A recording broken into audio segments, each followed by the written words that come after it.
आजकल की fast life में हम हेल्दी तो खाना चाहते हैं, बट टाइम बहुत कम मिल पाता है। तो ऐसे में ये लड्डू आपके डेली न्यूट्रिशन इनटेक को इजी बना देते हैं।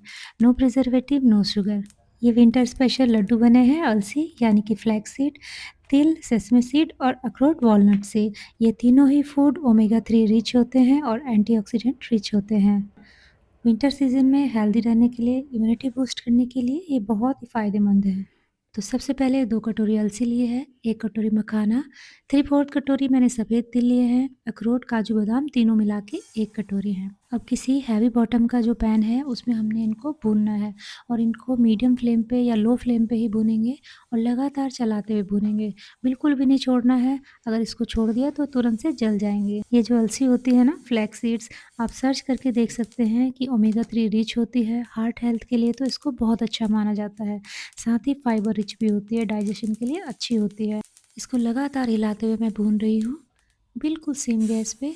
और इसके ना चटचटाने की आवाज़ आने लगती है तो समझिए ये हो गए हैं। इनको साइड में रख के सेम पैन में सिम गैस पे 1 बड़ा चम्मच घी ऐड करेंगे और ये घर का बना हुआ A2 काऊ घी है। घी बनाने की रेसिपी भी आप मेरे चैनल पे चेक कर सकते हैं। अब हेल्दी लड्डू हैं तो घी भी A2 ही यूज़ करेंगे।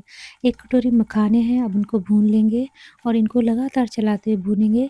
हाथ से क्रश करके देख लेंगे, जब ये इतनी क्रंची हो जाए तब तक इनको हमने भूनना है। अब इनको भी साइड में रखेंगे। अब सेम पैन में बिना घी के 3/4 कप तिल को रोस्ट करेंगे, ड्राई रोस्ट करना है। अगर इसमें घी ऐड कर देंगे तो तिल पैन में ही चिपक के रह जाएँगे। इनको भी लगातार चलाते हुए भूनना है और जब तिल चटकने लगे, चटचटाने लगे तो गैस को बंद कर देंगे। गरम पैन में ही तिल भून जाएँगे और इसको ना लगातार हिलाना है। इससे क्या होता है, इक्वली रोस्ट हो जाएँगे। और तिल जो है वो बोन्स हेल्थ के लिए बहुत अच्छे माने जाते हैं। आपने देखा होगा कि विंटर्स में तिल का यूज़ भी ज़्यादा करना चाहिए, क्योंकि ये बॉडी को ना वार्म रखता है और तिल कैल्शियम से भरपूर होता है। तिल को भी हमने बस इनके चटचटाने तक भून लेना है।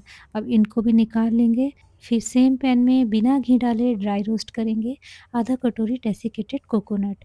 इससे ना लड्डू में बहुत अच्छा फ्लेवर आता है। इसको भी हमने ब्राउन होने तक भून लेना है और ये ना बस रखते ही गैस को बंद कर देंगे। गरम पैन में लगातार हिलाते हुए एकदम ब्राउन हो जाएगा। बहुत जल्दी भुन जाता है। अब इसको भी साइड रख देते हैं।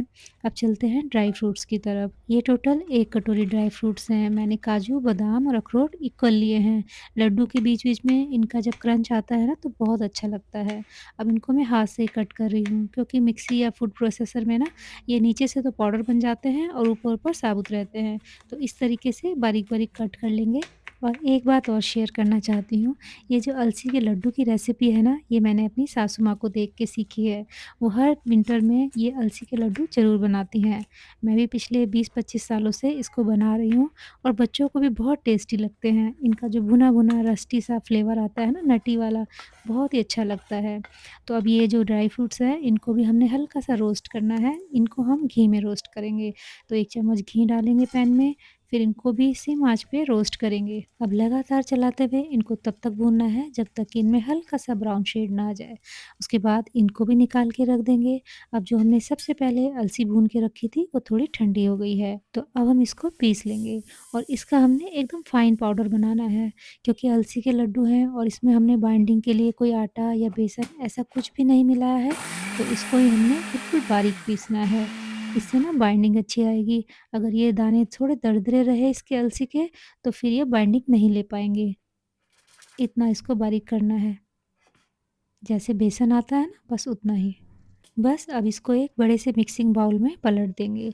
लड्डू बनाने के लिए शुरुआत हो गई है। अब सारी चीज़ों को इसी में मिक्स करते जाएँगे। एकदम बढ़िया पिस गई है, अब इसको साइड रखते हैं। अब जो मखाने हमने रोस्ट करके रखे थे, उनको पीसेंगे। मखाने को भी हमने फाइन पाउडर बनाना है। अलसी के लड्डू में ना ये मखाने और ड्राई फ्रूट्स टेस्ट को बहुत एनहांस करते हैं और साथ ही इनके हेल्थ बेनिफिट्स भी ऐड हो जाते हैं। वैसे भी मखाने बोन हेल्थ के लिए बहुत ज़्यादा ज़रूरी हैं, तो इनको भी लड्डू में यूज़ करेंगे। अब ये एकदम फाइन पाउडर बन के तैयार हो गया है। इसको भी हम अलसी के पाउडर के साथ मिक्स कर लेंगे। अगर लगता है कि फाइन पाउडर नहीं है तो दोबारा से इसको पीस सकते हैं। लेकिन अलसी और मखाने का हमने बिल्कुल पाउडर बनाना है। अब इसमें कोकोनट भी ऐड कर देंगे। ड्राई फ्रूट्स को हमने हल्का-हल्का दरदरा सा कटिंग करके रखा था, इसको नहीं पीसना है।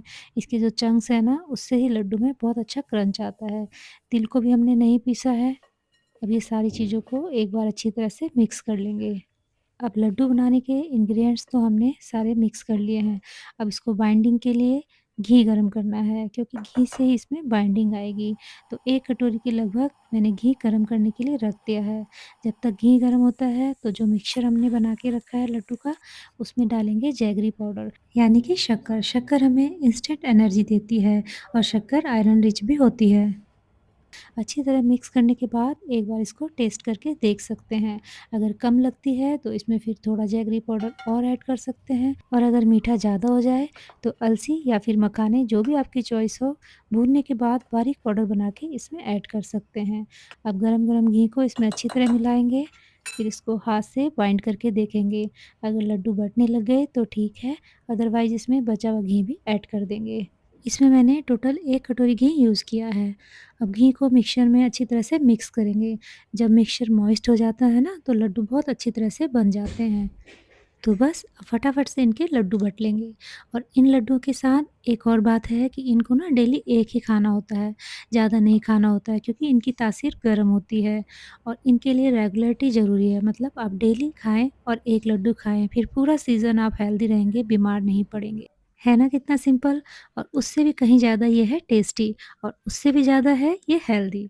तो ये हेल्दी लड्डू घर में ज़रूर बनाएँ, बच्चों को रोज़ खिलाएँ, खुद भी खाएँ और पूरा सीज़न हेल्दी रहें। और विंटर्स में ही तो इसको एन्जॉय कर सकते हैं। एयर टाइट कंटेनर में रखेंगे तो 1 महीने तक ये फ्रेश रहते हैं। मैं हर साल इन लड्डू को बनाती हूँ, ट्राइड एंड टेस्टेड है। एक बार इस लड्डू को बना के ज़रूर ट्राई करें। मैं मिलती हूँ नेक्स्ट वीडियो में।